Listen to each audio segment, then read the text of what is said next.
Hello everyone, स्वागत है आप सभी का इस यूट्यूब चैनल पे।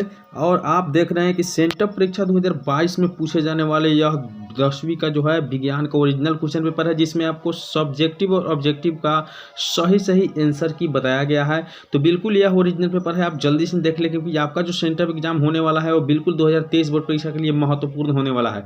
तो इस सेंटअप एग्जाम में जरूर शामिल हो और इस वीडियो को शुरू से अंत तक जरूर देखिएगा। तो ठीक है, देरी नहीं करते हुए इस वीडियो पर नए हैं तो लाइक कर दीजिए और चैनल पर नया तो सब्सक्राइब करके बेल आइकन को जरूर प्रेस कर दीजिएगा, ताकि आप लोगों के लिए इसी प्रकार की वीडियो में हमेशा लेकर आते रहूं। तो चलिए हम देखते हैं कि पहला प्रश्न दिया हुआ है कि नेत्र द्वारा किसी वस्तु का कैसा प्रतिबिंब बनता है।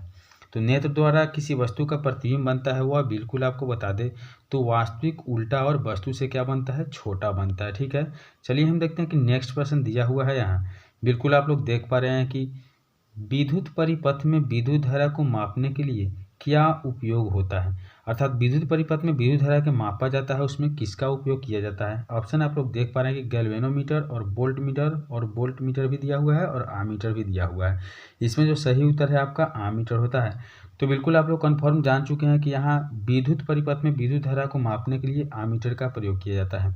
अगला प्रश्न देखिए, दिया हुआ है कि निम्नांकित में कौन विद्युत शक्ति को निरूपित नहीं करता है। निम्नांकित में जो दिया हुआ है वो कौन विद्युत शक्ति को निरूपित नहीं करता है।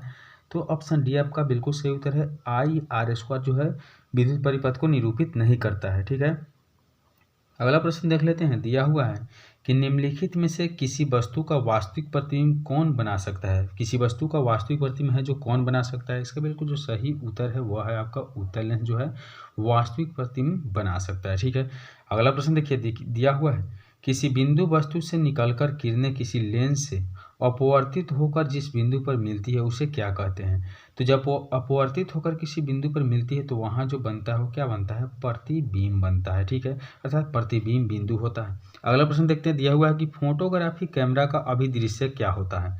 तो फोटोग्राफी जो कैमरा होता है उसका अभिदृश्यक जो होता है उत्तल लेंस का होता है। कैसा होता है, उत्तल लेंस का होता है।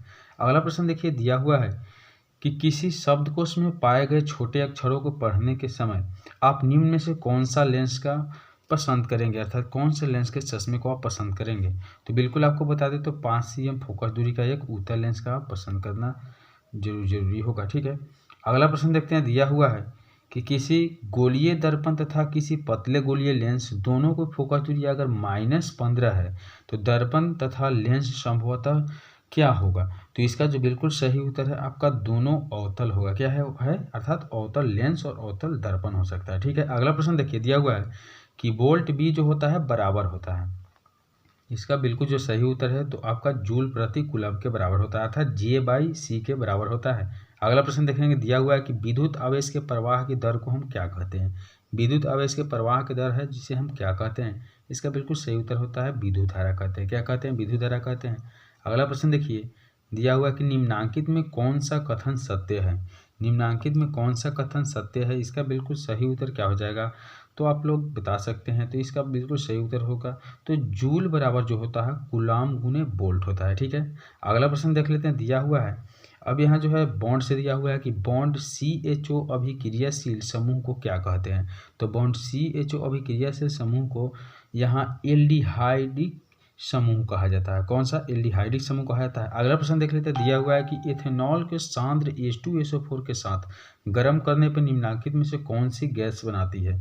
तो जब H2SO4 को जब गर्म किया जाता है तो वो कौन से गैस बनाती है। इसका बिल्कुल जो सही उत्तर है आपका C2H2 गैस बनाती है। क्या बनाती है, C2H2 गैस बनाती है। अगला प्रश्न देखिए। दिया हुआ है कि जिंक ब्लेड निम्नलिखित में से किस धातु का अयस्क है। जिंक ब्लेड है जो निम्नलिखित में से किस धातु का अयस्क है। इसका बिल्कुल जो सही उत्तर है ऑप्शन बी अर्थात Zn अर्थात जिंक धातु का अयस्क है। अगला प्रश्न देखिए। दिया हुआ है कि आवर्त सारणी के किसी आवर्त के तत्वों में कौन सा गुण समान होता है। तो आवर्त सारणी के किसी आवर्त के तत्वों में कौन सा गुण समान होता है। इसका बिल्कुल जो सही उत्तर है ऑप्शन डी अर्थात कक्षों की संख्या जो होती है बिल्कुल समान होती है। अगला प्रश्न हम लोग देख रहे हैं। दिया हुआ है कि अभिक्रिया CaO+H2O और CaOH का होल टू किस प्रकार की अभिक्रिया है। इसकी जो बिल्कुल सही उत्तर है ऑप्शन बी अर्थात संयोजन अभिक्रिया, क्योंकि इसके संयोग से बन रहा है। ठीक है, आप लोग बिल्कुल देख पा रहे हैं। अगला प्रश्न देखिए। दिया हुआ है कि जल में घुलनशील भस्म क्या कहलाते हैं। तो जल में घुलनशील जो भस्म होते हैं वो बिल्कुल आपको क्षार कहलाते हैं।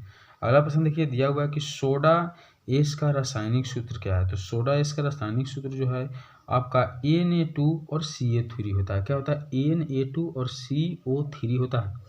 चलिए अगला प्रश्न देखते हैं, दिया हुआ है, बिल्कुल आप लोग देख पा रहे हैं कि निम्नांकित में कौन विजातीय यौगिक है? निम्नांकित में जो है कौन विजातीय यौगिक है? इसका बिल्कुल जो सही उत्तर है ऑप्शन बी अर्थात प्लास्टर ऑफ पेरिस जो है विजातीय यौगिक है।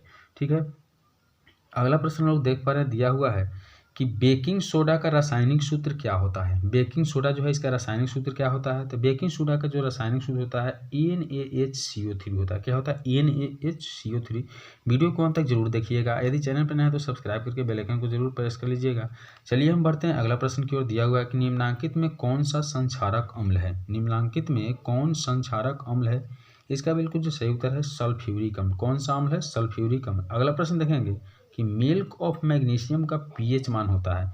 मिल्क ऑफ मैग्नीशियम का जो पीएच मान होता है वह क्या होता है? तो ऑप्शन डी अर्थात 10.5 होता है। कितना होता है? 10.5 होता है।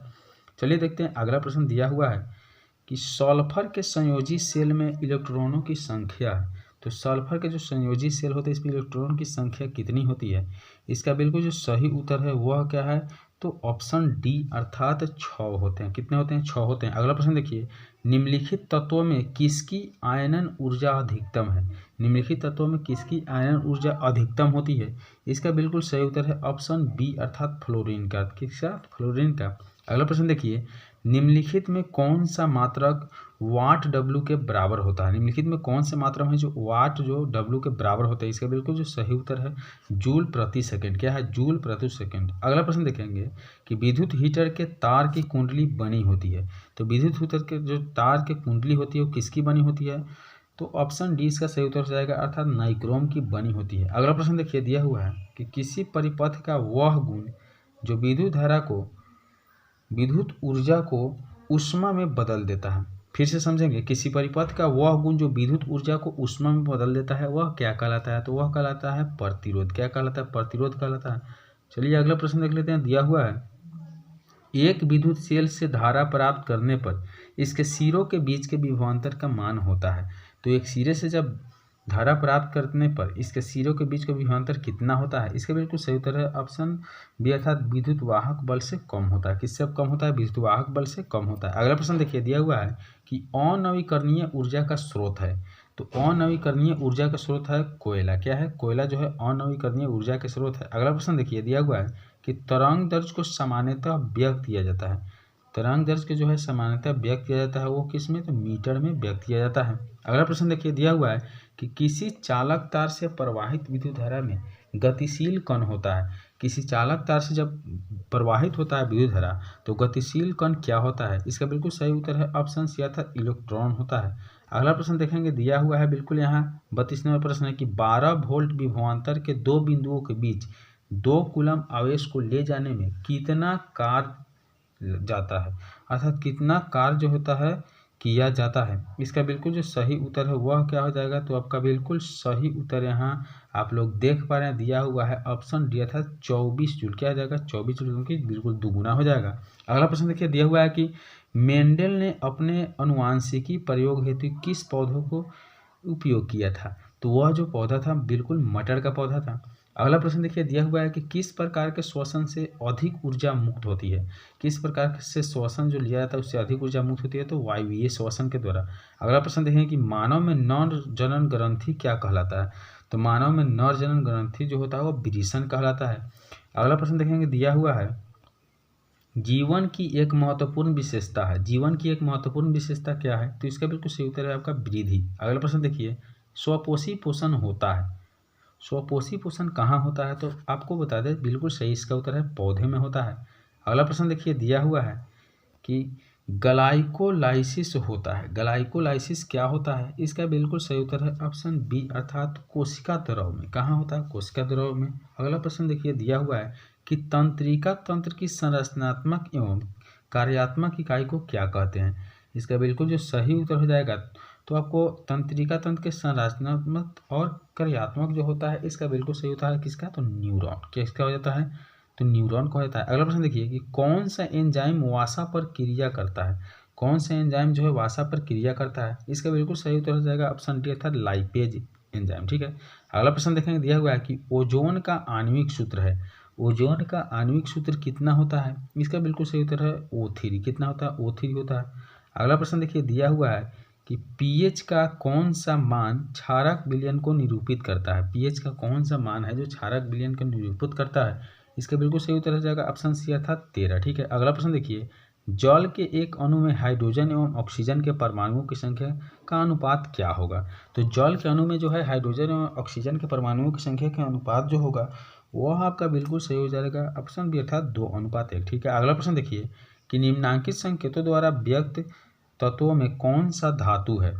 तो निम्नांकित संकेत द्वारा व्यक्त किए तत्वों में कौन सा धातु है? इसका बिल्कुल सही उत्तर हो जाएगा ऑप्शन बी अर्थात 24/12 जो बी है यही जो है धातु है।